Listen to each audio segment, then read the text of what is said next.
क्या आपने service tax के बारे में सुना है? दरअसल सर्विस टैक्स किसी कारोबार द्वारा उपलब्ध कराई जाने वाली सेवाओं पर लगता है। इसी तरह प्रॉपर्टी पर भी सर्विस टैक्स देना होता है। प्रॉपर्टी के मालिकों को घर खरीदते समय कई बातों का ध्यान रखना होता है। सबसे पहले इस बात को लेकर हमेशा भ्रम रहता है कि प्रॉपर्टी पर सर्विस टैक्स देना होगा। आज हम आपको बताएंगे कि प्रॉपर्टी पर कब यह सर्विस टैक्स देना होता है। जब कोई खरीदार प्रॉपर्टी खरीदता है तो स्वामित्व उस व्यक्ति को हस्तांतरित हो जाता है। विक्रेता उस प्रॉपर्टी का सेवा प्रदाता बन जाता है जिस पर सर्विस टैक्स दे होता है। हालांकि सक्षम प्राधिकरण को पूर्णतः प्रमाण पत्र जारी करने से पहले इसका भुगतान करना होता है। प्रॉपर्टी दो प्रकार की होती है, रेडी टू मूव और under construction. Real estate sector में सर्विस टैक्स केवल निर्माणाधीन प्रॉपर्टी पर लगाया जाता है। इसे सेल के लिए पेश किए जाने वाली किसी प्रॉपर्टी, बिल्डिंग, कॉम्प्लेक्स या सिविल स्ट्रक्चर पर चार्ज किया जाता है। बिल्डर या फिर रियल एस्टेट डेवलपर निर्माणाधीन प्रॉपर्टी पर उस समय सर्विस टैक्स लगाते हैं जब बिल्डिंग कॉम्प्लेक्स, सिविल स्ट्रक्चर या फिर पार्ट्स को सेल के लिए पेश किया जाता है।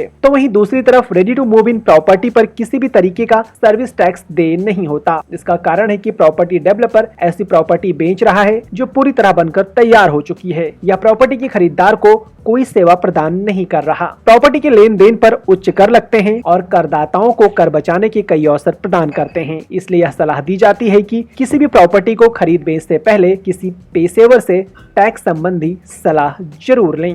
प्रॉपर्टी पर सर्विस टैक्स की दर 3.75% या फिर 4.5% होती है, जो प्रॉपर्टी के साइज और ट्रांजैक्शन की वैल्यू पर डिपेंड करती है।